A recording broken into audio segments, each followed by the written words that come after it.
Assalamualaikum warahmatullahi wabarakatuh. Apa kabar teman-teman kelas 5 semuanya? Sebelum kita mulai, yuk kita berdoa sebelum mulai belajar. Allahumma inni as'aluka ilman nafi'a wa rizqan thayyiba wa amalan mutaqabbala. Nah, sebelum belajar, ini kesepakatannya. Yang pertama, niat ikhlas karena Allah, bukan karena disuruh orang tua atau bukan karena Pak Denny, tapi karena Allah. Yang kedua, pastikan posisi duduk teman-teman nyaman dan sopan, tidak berbaring, tidak leyeh-leyeh, tapi yang sopan. Yang ketiga, pastikan teman-teman menyimak video ini full, tidak sampai tengah-tengah saja atau di skip-skip. Yang keempat, pastikan teman-teman tidak mengeksplor video lain di YouTube, hanya video ini saja. Dan yang terakhir, pastikan teman-teman langsung mengerjakan tugas yang Pak Denny berikan. Yuk kita langsung mulai pembelajaran. Tapi sebelumnya seperti biasa, kita main dulu yuk. Nama permainannya adalah tebak wilayah. Pak Denny akan menyajikan sebuah gambar yang itu berupa bangunan atau apapun juga. Teman-teman silakan tebak itu wilayah mana sih? Boleh dia bisa jadi sebuah wilayah, daerah, ataupun sebuah negara.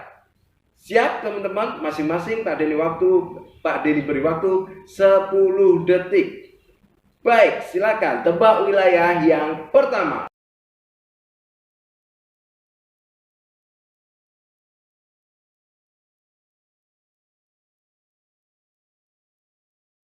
Waktu habis.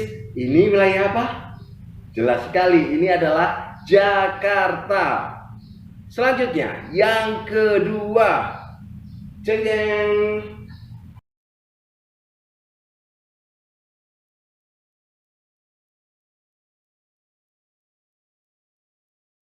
Habis.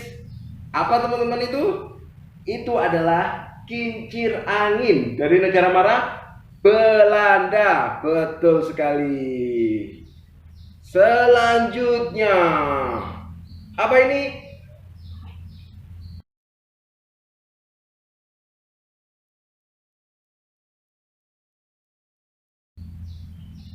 Waktu habis. Gampang sekali teman-teman. Ini adalah Kepulauan Riau. Ada lagi nih teman-teman. Silakan tebak.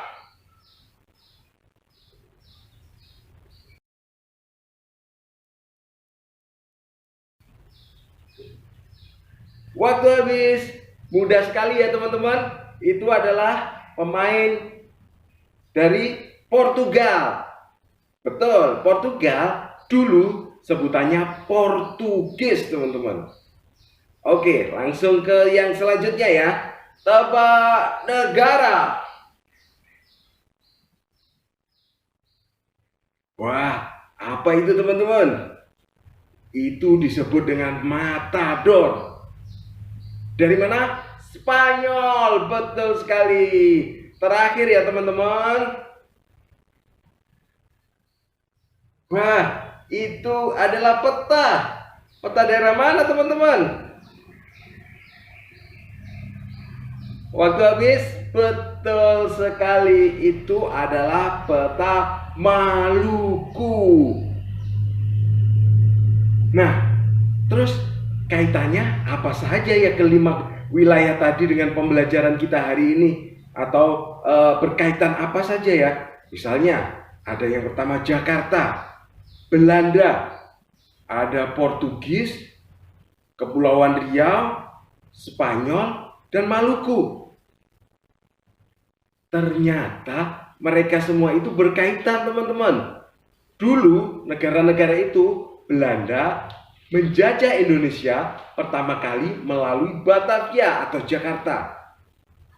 Negara Portugis datang pertama kali ke Malaka, Kepulauan Malaka, yaitu Kepulauan Riau. Saat ini jadi Kepulauan Riau. Dan Spanyol datang pertama kali di Maluku. Ternyata teman-teman, itu semua berkaitan dengan penjajahan, yang baik berarti berkaitan dengan sejarah. Karena hari ini kita akan mempelajari tentang teks narasi sejarah.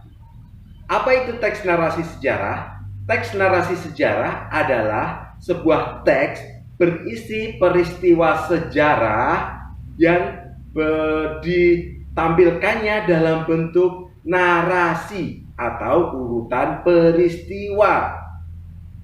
Nah, tahun-tahunnya atau yang semua yang berada di teks narasi sejarah itu, baik tahunnya, peristiwanya maupun tokoh-tokohnya, itu berisi fakta-fakta atau kenyataan, bukan imajinasi atau bukan hayalan.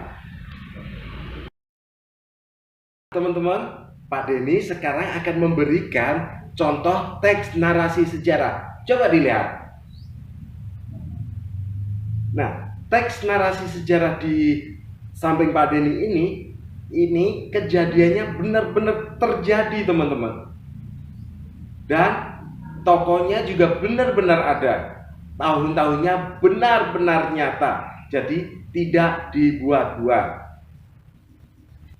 Lalu bagaimana cara kita menggali informasi dari teks narasi sejarah itu? Nah, coba simak terus pelajaran Pak Denny hari ini. Cara menggali teks informasi sejarah ada berbagai cara. Yang pertama adalah baca teks itu dengan teliti dan cermat. Biasanya teman-teman kalau disuruh membaca agak enggan membaca yang banyak. Jadi ini baca semuanya dari awal sampai akhir. Yang kedua, garisi atau beri garis bawah, beri tanda kalimat pokoknya. Yang selanjutnya, mengelompokkan informasi dari teks narasi sejarah menggunakan kata tanya yang pernah kita pelajari, yaitu adik Simba. Dan yang terakhir adalah menjawab pertanyaan yang sudah teman-teman buat. Materi adik Simba telah kita pelajari di semester lalu. Masih ingatkah teman-teman tentang adik Simba? Yuk kita ingat-ingat kembali. Nah, baik teman-teman, ini adalah adik Simba. Masih ingat teman-teman apa aja itu adik Simba? Yang pertama, apa? Biasa digunakan untuk menanyakan hal atau peristiwa yang terjadi dalam teks. Yang kedua, di mana? Digunakan untuk menanyakan tempat atau lokasi peristiwa dalam teks. Kapan? Digunakan untuk menanyakan waktu terjadinya kejadian. Siapa? Digunakan untuk menanyakan orang atau hal yang terlibat dalam teks. Mengapa? Digunakan untuk menanyakan penyebab terjadinya suatu kejadian dalam teks. Yang selanjutnya, bagaimana? Digunakan untuk menanyakan keadaan atau cara yang dijelaskan di dalam teks. Nah, teman-teman, dengan bantuan adik Simba, kita bisa menggali informasi dari teks narasi sejarah tersebut. Nah, sekarang Pak Denny akan memberikan contoh satu lagi teks narasi sejarah. Teman-teman coba perhatikan dengan seksama dan baca dengan teliti. Ini teksnya.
Untuk bisa menggali informasi atau isi dari bacaan teks narasi sejarah tersebut, kita dapat mengajukan beberapa pertanyaan. Kita bisa memanfaatkan kata tanya adik Simba yang tadi kita bahas. Contohnya, apa yang terjadi pada tahun 1522 saat penjajahan Portugis? Jawabannya, pada tahun 1522, Kerajaan Ternate membentuk aliansi dengan Portugis. Perlu diingat juga kalau menjawab harus dengan jawaban lengkap. Di mana? Di mana bangsa Spanyol berada pada tahun 1921? Jawabannya, pada tahun 1921, bangsa Spanyol tiba di Maluku. Kapan? Kapan bangsa Portugis menguasai Malaka? Bangsa Portugis menguasai Malaka pada tahun 1511. Siapa bangsa asing yang pertama kali datang ke Nusantara? Bangsa asing yang pertama kali datang ke Nusantara adalah bangsa Portugis. Mengapa? Mengapa bangsa Portugis dan Spanyol datang ke Nusantara? Bangsa Portugis dan Spanyol datang ke Nusantara pada awalnya untuk berdagang. Terakhir, bagaimana? Bagaimana proses kedatangan bangsa Portugis ke Nusantara? Jawabannya, pada awalnya bangsa Portugis menguasai Malaka. Kemudian, pada tahun 1512 berlayar ke Maluku. Barakallah teman-teman kelas 5 Kalimantan. Pelajaran kita hari ini cukup sampai di sini. Kesimpulan yang bisa kita ambil adalah kita bisa menggali informasi dari teks narasi sejarah dengan mengajukan pertanyaan dan menjawabnya dengan bantuan adik Simba. Nah, teman-teman, sebuah sejarah yang disampaikan berdasarkan urutannya dapat kita pelajari hikmahnya berdasarkan fakta seperti hikmah dari diturunkannya Al-Quran secara bertahap. Al-Quran diturunkan kepada Nabi Muhammad SAW secara bertahap dalam 23 tahun dan beliau menjalani mayoritas masa tersebut di Mekah. Allah Ta'ala berfirman, yang artinya kurang lebih, dan Al-Quran itu telah kami turunkan dengan berangsur-angsur agar kamu membacanya perlahan-lahan kepada manusia dan kami menurunkannya bagian demi bagian. Quran Surat Al-Isra ayat 106. Nah, untuk tantangannya teman-teman silakan mengerjakan Home Fun Project aktivitas 11. Segera dikerjakan ya, biar tidak menumpuk. Terima kasih telah belajar bersama Pak Denny. Pak Denny undur diri. Assalamualaikum warahmatullahi wabarakatuh.